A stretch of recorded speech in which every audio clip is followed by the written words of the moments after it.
Friends, welcome back to my channel. இன்றைக்கி நம்ம என்ன பார்க்க போகிறோம் அப்படின்னா, ஒடிசா ஸ்பெஷல் தஹி பைகன், அதாங்க தயிர் கத்திரிக்காய். வாங்க எப்படி ரெடி பண்ணலான்னு பார்க்கலாம். முதல்ல அதுக்கு தேவையான பொருட்கள் என்னென்ன பார்த்துக்கோங்க. ஃபஸ்ட்டு ஒரு பெரிய பவுலில் 2 கப் அளவுக்கு தயிர் எடுத்துக்கலாம். தயிர் புளிக்காமல் இருக்கணும், பார்த்துக்கோங்க. அடுத்ததான் 1/2 டீஸ்பூன் அளவு உப்பு, 1/2 டீஸ்பூன் அளவு கருப்பு உப்பு இல்லைன்னா வெள்ளை உப்பை நீங்கள் சேர்த்துக்கலாம். அடுத்ததான் 1/2 டீஸ்பூன் அளவு சீனி. ரொம்ப அதிகமாக சீனி சேர்க்க வேண்டாம், கொஞ்சமாக சேர்த்தா போதும். இப்போ இந்த தயிரை நல்லா அடித்து எடுத்துக்கலாம். தயிர் கெட்டியாக இருக்கக்கூடாது, கொஞ்சம் தண்ணியாக இருக்கணும். கிரேவி ரெடி பண்ணால் எப்படி இருக்கும் அந்த மாதிரி நமக்கு தண்ணியாக தான் இந்த தயிர் இருக்கணும். அடுத்ததாக இந்த தயிரை அப்படியே தூக்கி தள்ளி வச்சுட்டு 2 கத்திரிக்காய் எடுத்துக்கலாம். கத்திரிக்காய் நீல கலரில் இருந்தால் இன்னும் டேஸ்ட்டாக இருக்கும். ஏன்னா இந்த நீல கலர் கத்திரிக்காயில் தான் விதைகளே இருக்காது. இந்த ரெசிபிக்கு இந்த கத்திரிக்காயில் செஞ்சால் தாங்க செம டேஸ்ட்டாக இருக்கும். முடிஞ்ச வரைக்கும் இந்த கத்திரிக்காய் யூஸ் பண்ண பாருங்கள். இல்லைனா பச்சை கலர் கத்திரிக்காய் கூட நீங்கள் எடுத்துக்கலாம். கத்திரிக்காவை நம்ம எந்த ஷேப்லனாலும் கட் பண்ணிக்கலாம். உங்களுக்கு பிடிச்ச ரவுண்டு ஷேப்லையும் கட் பண்ணிக்கலாம், இல்லைனா நீளமாக எந்த வாக்கில் உங்களுக்கு கட் பண்ண வருதோ அந்த ஷேப்புக்கு இந்த கத்திரிக்காவை கட் பண்ணி எடுத்துக்கலாம்.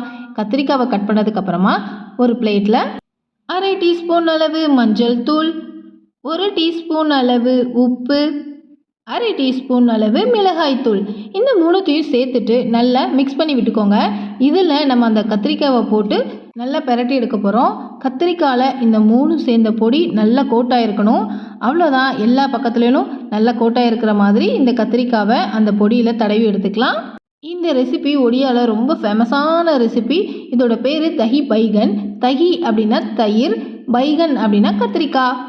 ஈவனாக அந்த கத்திரிக்காயில் எல்லா பக்கத்துலேயும் இந்த பொடியை கோட் பண்ணியாச்சா. இப்போ மூடி வச்சுட்டு ஒரு 10 நிமிஷம் அப்படியே விட்டுறலாம். அதுக்குள்ளே நம்ம அடுப்பில் ஒரு கடாய் வச்சுக்கலாம். கடாயில் 2 டீஸ்பூன் அளவுக்கு ஆயில் சேர்த்துக்கலாம். அடுத்ததாக 1/2 டீஸ்பூன் அளவு சோம்பு, அதாங்க பெருஞ்சீரகத்தை சேர்த்ததுக்கப்புறம் 1/2 டீஸ்பூன் அளவு ஜீரகமும் சேர்த்துக்கலாம். அடுத்ததாக 1/2 டீஸ்பூன் அளவு கடுகு சேர்த்துக்கலாம். 1/4 டீஸ்பூன் அளவு வெந்தயம் சேர்த்தா போதும். அதிகமாக வெந்தயம் சேர்த்திங்கன்னா கசப்புத்தன்மை அதிகமாயிரும். லைட்டாக 1/4 டீஸ்பூன் அளவு சேர்த்தா போதும். அடுத்ததாக காஞ்ச மிளகாவும் சேர்த்துக்கலாம். அப்படி இல்லைன்னா பச்சை மிளகாவையும் சேர்த்துக்கலாம். நான் இங்கே 2 பச்சை மிளகாவை காம்பு கிள்ளிட்டு 4 பீசஸாக பிச்சு போட்டுக்கிறேன். அடுத்ததாக ஒரு 5-6 பூண்டை தோல் உரிச்சிட்டு இந்த மாதிரி பொடியாக கட் பண்ணிக்கோங்க. நறுக்கிய பூண்டு 2 டீஸ்பூன் அளவு சேர்த்துக்கலாம். அடுத்ததாக 2 டேபிள் ஸ்பூன் அளவுக்கு நறுக்கிய வெங்காயம் சேர்த்துக்கலாம். 4 சின்ன வெங்காயத்தை பொடியாக கட் பண்ணி சேர்த்துருக்குறேன். அடுத்ததாக கருவேப்பிலையை போட்டுக்கோங்க. இப்போ எல்லாத்தையும் சேர்த்து நல்லா வதக்கி விட்டுக்கலாம். வதக்கும் போதே வாசனை, அந்த பூண்டோட வாசனை, வெங்காயத்தோட வாசனை செமையாக வெளியே வரும். இதை நல்லா வதக்குனதுக்கு அப்புறமா ஸ்டவ்வை ஆஃப் பண்ணிவிட்டு இதே சூட்டில் ஒரு பிஞ்ச் அளவுக்கு பெருங்காயத்தூளை சேர்த்து நல்லா வதக்கி விட்டுக்கலாம். இந்த தாளிப்பை நம்ம ஃபஸ்ட்டு ரெடி பண்ணோம்ல, உப்பு, கருப்பு உப்பு, கொஞ்சமாக சீனி போட்டு ரெடி பண்ண தயிர், அந்த தயிரில் இந்த தாளிப்பை சேர்த்துடலாம். இப்போ நமக்கு தயிர் ரெடி ஆயிடுச்சு. ஆனால் கத்திரிக்காவை ரெடி பண்ணணும்ல, அதுக்கு அதே கடாயில் மஞ்சத்தூள், உப்பு, மிளகாத்தூள் போட்டு கத்திரிக்காவை ஊற வச்சுருக்கோம்ல, அந்த ஊற வச்ச கத்திரிக்காவை சேர்த்துக்கலாம். இந்த கத்திரிக்காவை வதக்கிறதுக்காக 2 டீஸ்பூன் அளவுக்கு ஆயில் சேர்த்துக்கலாம்.